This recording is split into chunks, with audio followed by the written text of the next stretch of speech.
Bon, eh bien, salut les neuronewsers. Je vous jure que c'est pas le 1er avril et vous pouvez me croire, je préférerais, mais a priori, cette guerre, on y va. Je vais vous passer un extrait, là, dans quelques secondes, de Vladimir Poutine, qui vient de refaire un discours. Je vous rappelle qu'il en a fait un dimanche.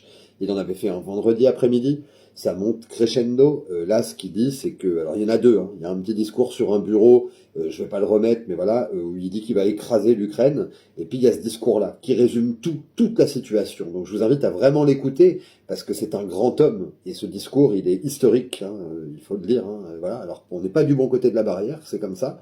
Mais ce discours, il est historique. Voilà. Donc, je vous invite à l'écouter.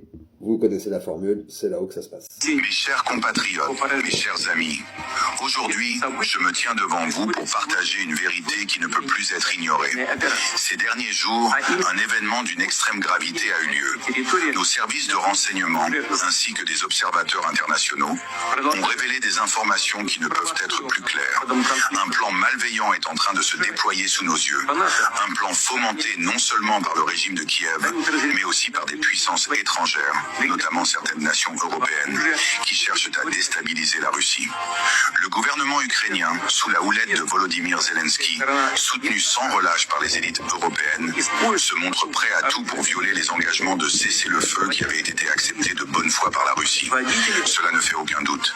Ces dernières heures, les actions militaires menées par l'armée ukrainienne ont franchi des limites que nous ne pouvions plus tolérer. Les attaques lancées sur nos territoires frontaliers, les frappes de plus en plus ciblées sur des zones civiles, tout cela témoigne d'une volonté délibérée de poursuivre cette guerre absurde, d'intensifier le conflit alors même que nous nous efforcions d'instaurer une période de calme. Ce qui se passe actuellement, c'est bien plus qu'une simple escalade militaire.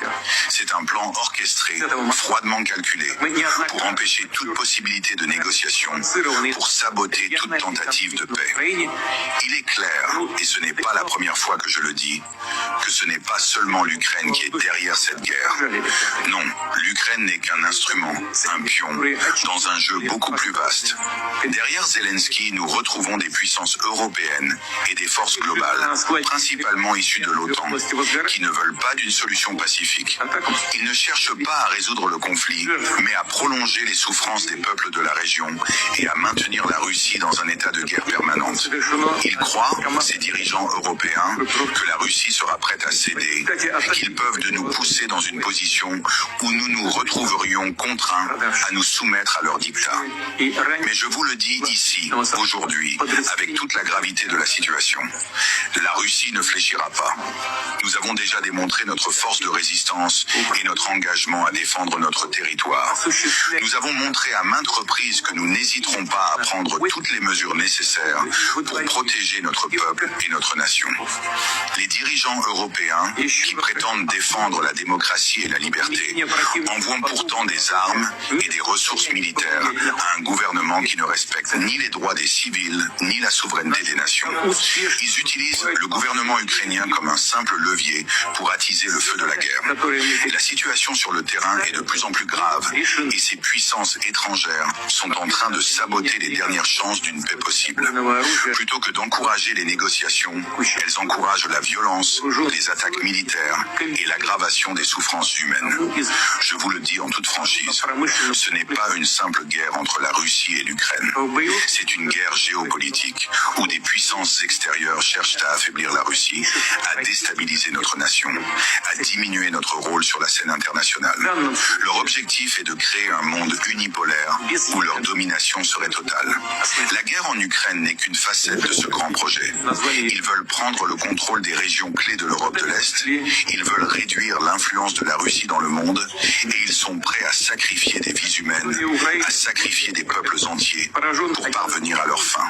Mais la Russie ne sera jamais soumise. Nous avons une histoire millénaire de résilience, de force et de souveraineté.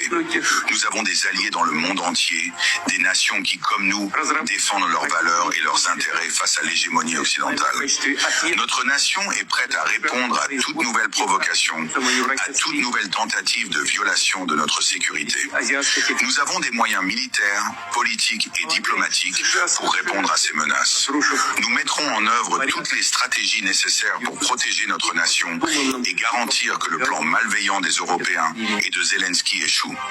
Je tiens à rassurer nos citoyens. Nous ne sommes pas seuls dans cette lutte. Nous avons la force et la détermination de tenir face à ces défis.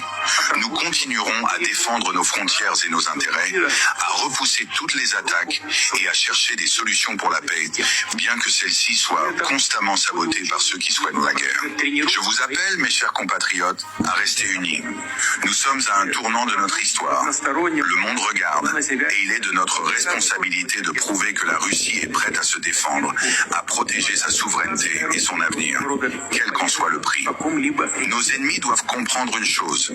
La Russie ne se laissera pas intimider. Ils peuvent tenter de violer nos cessez-le-feu, de violer nos frontières, de semer la discorde, mais ils échoueront. Nous resterons fermes et inébranlables. L'histoire nous jugera et nous resterons du côté de la vérité, de la justice et de la paix. Merci. Ça se passe de commentaires, je crois, messieurs, dames. Hein. Voilà, c'est chaud patate, quoi. Il explique tout bien, à la perfection, en fait. Voilà, il ne revient pas à comment c'est parti. Il l'a fait dans le discours de dimanche, ça.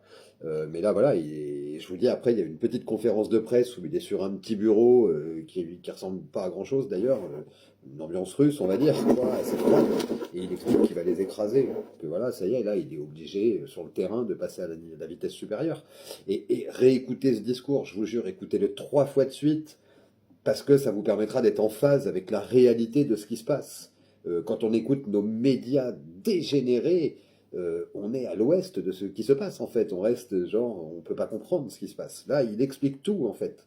On avait une volonté de paix, malgré tout, ce qu'ils ont pu faire, ça doit s'arrêter. Ils ont tout refusé. Ensuite, voilà, il y a eu plein de choses, là, dans ces pourparlers. Il y a Zelensky qui a dit non, il a fini par dire oui. Poutine qui a dit ok, mais sans rétrocession des territoires. Les autres choses étaient validées, mais la rétrocession du territoire, von der Leyen a dit...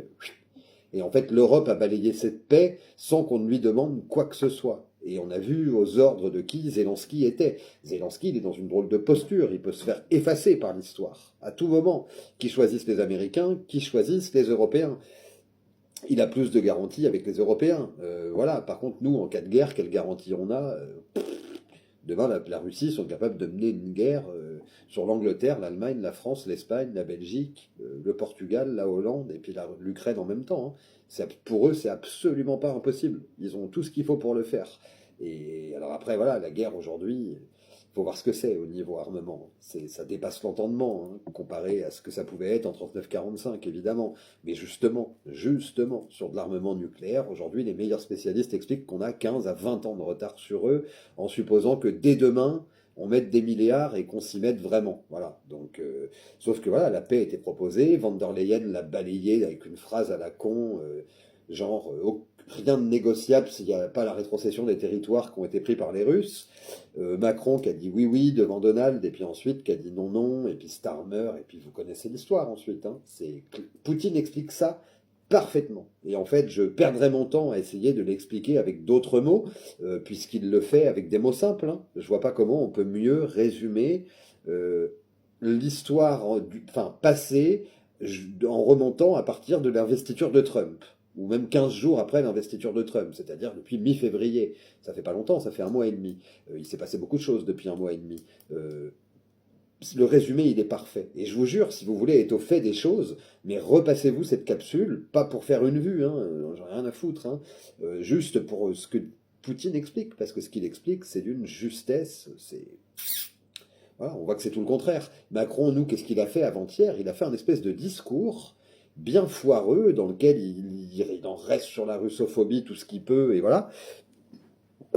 Et il a fait donc ce discours bien foireux, et il dit un truc hyper important dans ce discours. Et ça n'a pas été repris par aucun de nos médias mainstream, c'est lamentable. Et pourtant, il dit quelque chose d'hyper important. Il dit bien... Ah oui, c'est vrai qu'en Europe, on a de la dissidence maintenant. Hein. Il y a des pays qui veulent pas suivre le plan des 800 milliards, et puis il y a des pays qui veulent pas faire la guerre, et qui ont choisi pas le bon côté, machin et tout. Mais de toute façon, dans l'Europe de Bruxelles, si nous et l'Angleterre et Ursula, on décide de faire la guerre, on fera la guerre. On n'a pas besoin de la majorité pour aller faire la guerre à la Russie. Voilà. Il le dit clairement. Il justifie pas d'un point de vue constitutionnel quelle loi lui permet effectivement, en tant que président de la France, d'engager, et de l'Angleterre, d'engager tout un continent dans la guerre, quoi. Mais bon, de toute façon, là, on y va, hein, je vous le dis. Hein, combien de temps ça va durer? Qu'est-ce qui va se passer?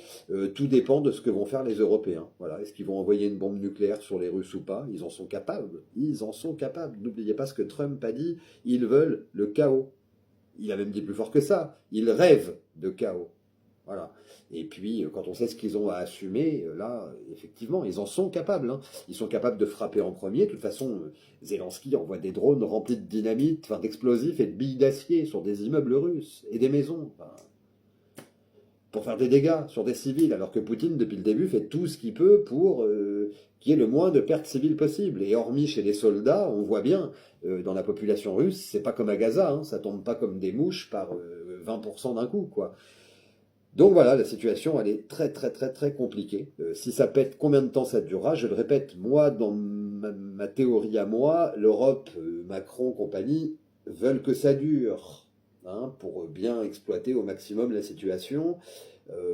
Maintenant, il y a un moment donné, ils vont être au pied du mur, hein, parce que là, quand il dit on va les écraser demain, sauf si le peuple se réveille, prend conscience de ce qui se passe et fait ce qu'il faut, mais sinon, on va y aller. Hein. Et il y a un moment donné, il va dire la même chose avec nous. Hein. Et il aura bien raison. Vous voulez mon avis? Il aura raison, selon moi.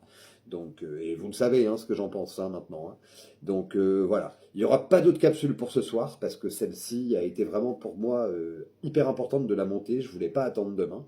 Et puis, ça sera pour demain. Les news du jour, sûrement. Et puis, d'autres choses. Donc... bonne soirée à vous, good night. Pour ceux qui ne me connaissent pas, abonnez-vous, c'est important, ça donne de la visibilité. Vous aurez les notifications pour mes lives du samedi avec d'autres alerteurs et puis pour les capsules qui sortent. Et puis je vous dis à très vite de toute façon. Ciao!